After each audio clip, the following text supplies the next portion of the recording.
O tema que vou abordar é o nascimento de uma nova era. Foi em 1870 que a população começou a ser uma civilização industrial. As decisões políticas começaram a ser cada vez mais influenciadas pelos interesses das grandes indústrias, e foi assim que começou a era do capitalismo industrial. As pequenas oficinas começaram a dar lugar às grandes fábricas, com as suas novas maquinarias. Os grandes edifícios e o número dos seus operários tornaram-se o símbolo da civilização industrial.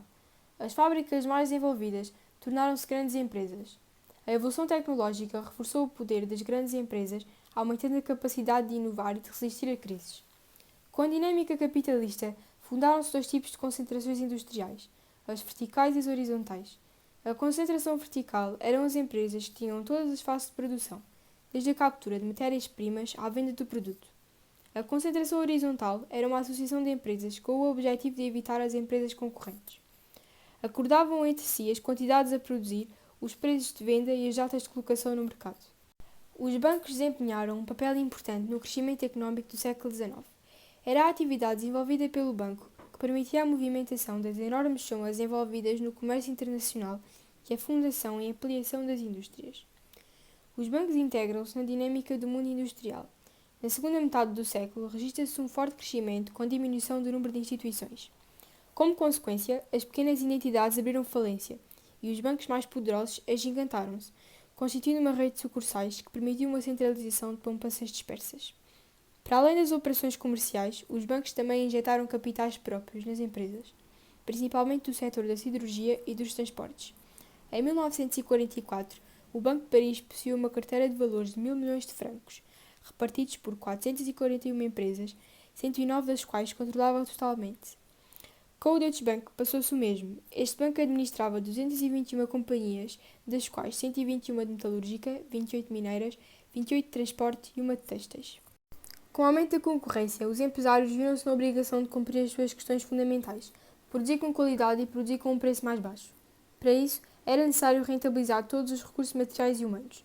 Depois de vários anos de estudo, Frederick Taylor publica a obra Princípios da Direção Científica da Empresa, onde explica o seu método para otimizar o rendimento da fábrica. Este método ficou conhecido como Taylorismo. O Taylorismo consistia na divisão máxima dos trabalhos, onde o dividia em pequenas tarefas elementares e encadeadas. A cada operário caberia executar apenas uma dessas tarefas, que o trabalhador seguinte iria continuar. Deveriam fazê-lo num tempo mínimo, que era predefinido e articulado com os elementos restantes da cadeia de produção. Este trabalho mecanizado retirava aos operários toda a sua criatividade e todo o seu conhecimento, mas resultava numa produção maciça de objetos iguais, perfeitamente standardizadas, e que em termos de volume, qualidade e preço se adequavam de forma admirável ao mercado de massas. As ideias de Taylor foram postas à prova pela primeira vez graças a Henry Ford, que estava estabelecido em Detroit como construtor de automóveis. Em 1913, para a produção do Model T, uma linhagem de montagem foi introduzida na fábrica, realizada através dos princípios do Taylorismo.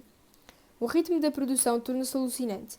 Tapetes rolantes faziam chegar as peças aos operários que trabalhavam como uma autêntica máquina humana, sem se terem que deslocar. 2 anos depois, a produção da Ford, dedicada unicamente ao Model T, tinha-se elevado de cerca de 50.000 unidades anuais para 1 milhão. Com todos os melhoramentos, o tempo de montagem da Ford T baixou para apenas 1 hora e meia, contra as 2 iniciais, e o visto do carro reduziu-se progressivamente. Para compensar a dureza e o esforço do trabalho, mas também para incentivar os operários, Ford elevou os salários para o dobro. Esta medida, preconizada por Taylor e compatível com o grande rendimento da empresa, elevou o nível de vida dos trabalhadores e até lhes deu a hipótese de adquirir um automóvel, podendo pagar em prestações suaves, de maneira a recuperar assim o dinheiro extra que a empresa pagava aos operários. A grande visão empresarial de Henry Ford fez dele um mito, e foi assim criada uma nova forma de gerir as grandes empresas, designada de Fordismo. No entanto, todos estes métodos provocaram a contestação dos sindicatos e de numerosos intelectuais, tanto nos Estados Unidos da América como na Europa. Estes criticavam a racionalização excessiva, que retirava toda a dignidade do trabalho e que transformava o operário num mero autómato, um escravo de uma cadeia de máquinas. Charlie Chaplin e John dos Passos, entre outros, deixaram retratos sugestivos deste mundo novo, vivido no ritmo veloz do progresso industrial.